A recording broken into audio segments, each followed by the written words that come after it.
योपां पुष्पं वेद पुष्पवान् प्रजावान् पशुमान् भवति। चन्द्रमा वा अपां पुष्पं पुष्पवान् प्रजावान् पशुमान् भवति। य एवं वेद योपामायतनं वेद आयतनवान् भवति। अग्निर्वा अपामायतनम् आयतनवान् भवति। योऽग्निरायतनं वेद आयतनवान् भवति।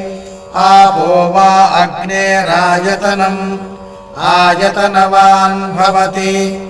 य एवं वेद योपामायतनं वेद आयतनवान् भवति।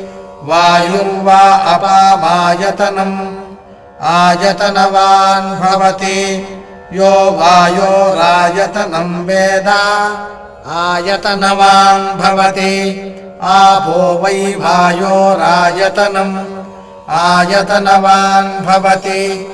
य एवं वेद योपामायतनं वेद आयतनवान् भवति। असंवैतपन्नपामायतनम् आयतनवान् भवति। यो मुष्यतपत आयतनं वेद आयतनवान् भवति।